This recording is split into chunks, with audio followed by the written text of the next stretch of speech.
اعوذ باللہ من الشیطان الرجیم بسم اللہ الرحمن الرحیم۔ دوستو، میں چونکہ شیعہ سنی اختلافات کے اوپر بحث مباحثہ اور ایک کامل طویل گفتگو کو جاری رکھا ہوا ہے، جس کی 26 ایپیسوڈ آپ کے سامنے آ چکی ہیں، اس سے ہٹ کر میں مرزا انجینئر صاحب کے متعلق چند ایک کلپ اور ڈاکٹر صاحب کے متعلق چند ایک کلپ کو ریکارڈ کروایا۔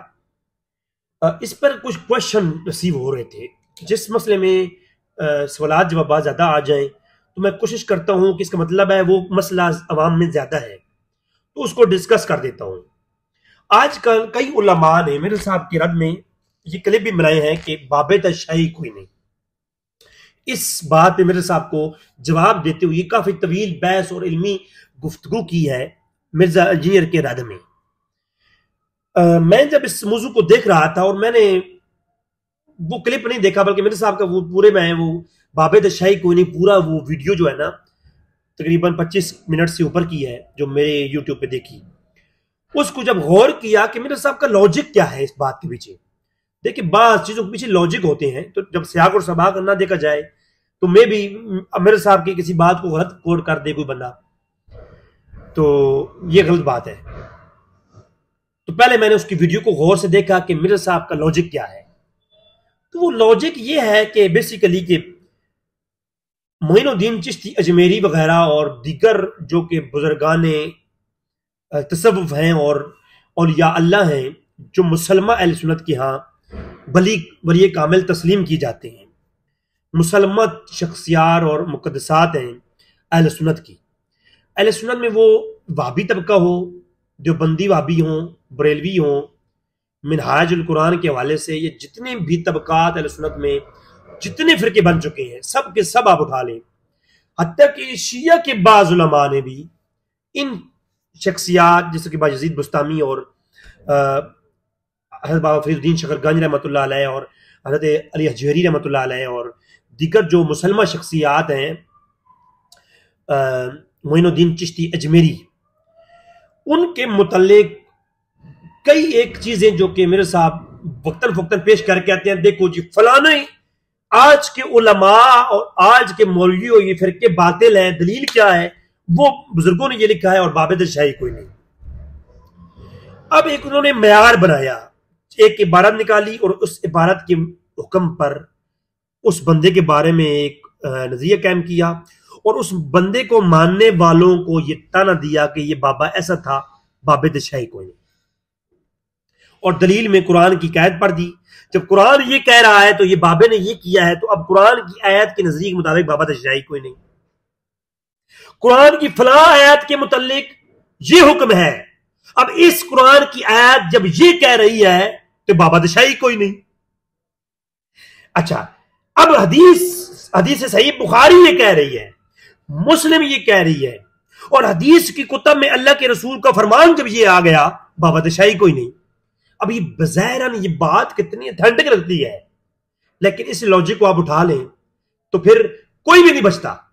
حتیٰ کہ میرے صاحب نے اپنے کئی کلپ میں یہ بھی کہہ دیا کہ جناب صحابہ کرام تشیع کوئی نہیں، جب حدیث یہ کہہ رہی ہے تو صحابہ کرام تشیع کوئی نہیں۔ آپ رفیدین کے مسئلے میں دیکھیں یا کسی اور مسئلے میں دیکھیں، یہ مشاجرات کے متعلق دیکھیں، تو میرے صاحب کہتے ہیں جب اللہ کے نبی نے یہ کہہ دیا تو فلاں صحابی تشیع کوئی نہیں۔ اب یہ لاجک آپ دیکھیں تو پھر یہاں کیوں رکے ہیں؟ بلکہ بعض نے تو یہ بھی کہہ دیا نبی ولی، جب اللہ نے یہ کہہ دیا ہے تو نبی ولی شیع کوئی نہیں۔ میرے صاحب کے یہ کلپ بھی آ چکے ہیں، کل کو وہ یہ کہیں گے خدا بھی شیع کوئی نہیں، اور یہ حقیقت بات ہے۔ تو یہ بیسیکلی میرے صاحب کا ایک کانسیپٹ میں نے پیش کیا جو ان کی ویڈیوز میں نے دیکھا۔ قرآن کی آیت کے مقابلے میں بابے کی کسی بھی قول کو رد کرتے ہوئے یہ کہنا، رد کرنا غلط بات نہیں ہے، یاد رکھیں۔ اختلاف امت میں ہے، شروع سے آ رہا ہے۔ آپ کو صحیح بخاری میں ملے گا کہ ام میمونہ کے ساتھ نکاح اللہ کے نبی نے احرام باندھتے ہوئے کیا، احرام کی حالت میں ام میمونہ سے نکاح کیا، ٹھیک ہے۔ اب صحیح مسلم میں ہے کہ نہیں، حضرت عباس کہتے ہیں، ابن عباس کہتے ہیں کہ حالت احرام میں نہیں تھے، احرام کھولا، غسل کیا، پھر نکاح کیا۔ صحیح بخاری میں ہے ام ممونہ کے ساتھ نکاح کیا حالت احرام میں. صحیح مسلم میں اور دیگر روایتوں میں ہے، حضرت عباس کی روایتوں میں ہے کہ حالت احرام نہیں تھی بلکہ احرام کو کھولا، غسل کیا اور پھر نکاح کیا. اب اگر بالفرض آپ ایک کوشچن مار کے میرا سوال ہے، آپ دیکھیں کہ علمی اختلاف کو اس طریقے سے پیش کرنا بدتمیزی کے ساتھ، یہ مرزا غلام احمد قادیانی کے علاوہ پوری امت میں میرا چیلنج رہا ہے.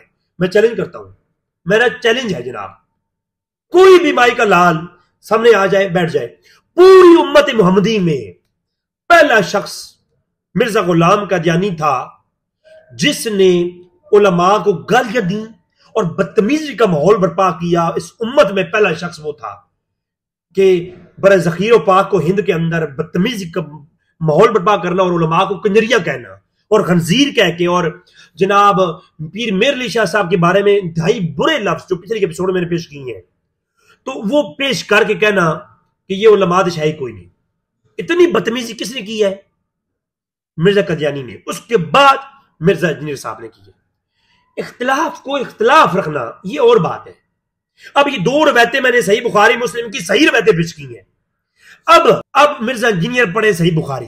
دیکھیں جی صحیح بخاری ہے، اور صحیح بخاری کے اندر یہ روایت ہے کہ حضور نے حالت احرام میں نکاح کیا، باب شاہی کوئی نہیں.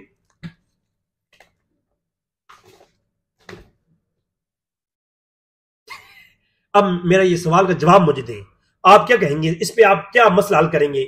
یہ اب مسئلہ آپ کو وہی بتا سکتا ہے جو مدارس میں 8 سال لگا کے بخاری مسلم کو پڑھتا ہے، استاد سے، کمپیوٹر سے، گوگل سے، ترجموں سے اور اسلام 360 سے پڑھنے والا شخص کبھی آپ کو یہ دو روایتوں کا مفہوم نہیں سمجھا پائے گا. میرا چیلنج ہے اس بات پہ.